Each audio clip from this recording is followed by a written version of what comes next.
खुलुमबाय गोजोन फुंबिलिनि गासैबो बड'लेण्ड बुब्लिनि अनसायगिरिफोरखौ बरायग्रोबाय। दिनै 15 मे समबारनि फान्जामुथिखौ फरायथिनो लादों आं गेवलां हाज'वारिया। फान्जामुथिनि गिबियाव दं मेष राशि। गावनि फारसे सांग्रां जा, गुबुननि नोजोराव बदनाम मोनगोन, नाङा फाङा ओरैनो समाजाव मान गैयि खालामजागोन। बृष राशि। गोसोआव बबेबा मोनसे जाफुंसारनायखौ लानानै गोबां खुसि जागोन, गोसोआव साननाय हनायफोरा साबसिन जागोन। मिथुन राशि। गोसोआव हास्थायनाय मिजिंआ जाफुंगोन, जेखि खामानि मावा जाफुंसारनायनि बांसिन मिजिं दं, हरखाब मोजां फिथाइ मोननो हागौ। कर्कट राशि। खामानिनि फारसे मोजां जानाय नङा, खामानियाव गुलुं गुजुं नुजाथिगोन, जायखिजाया खामानियानो आद्रा जानानै थागोन। सिंह राशि। साननायफोरा जाफुंसारनाय नङा, हास्थायनाय खामानिफोरा फैमाल जागोन, फैमाल मिजिंखौ लानानै हारसिङै दुखु जागोन। कन्या राशि। बिसि फिसायनि गेजेराव अनलायनाय फैगोन, नखरनि इयुननि फारसे थांखि लागोन, गोसोनि बाथ्राफोरखौ फोरमायलायगोन। तुला राशि।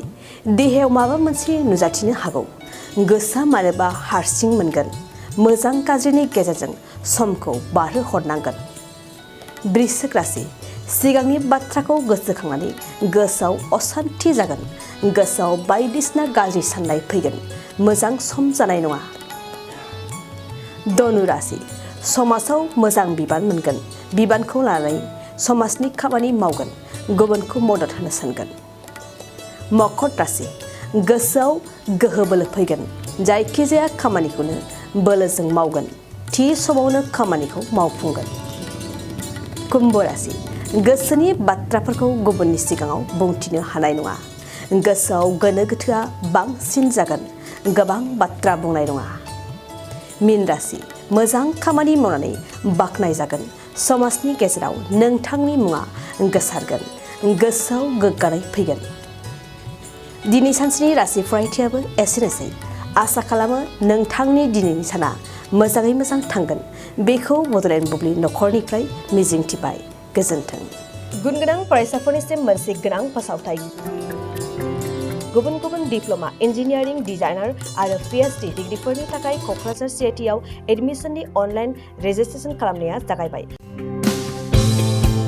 गुबुन गुबुन आयदानि डिप्ल'माजों लोगोसे bachelor of technology, bachelor of design, master of technology, master of design आरो डक्टर अफ फिल'सफिनि डिग्रि खालामनो हागोन।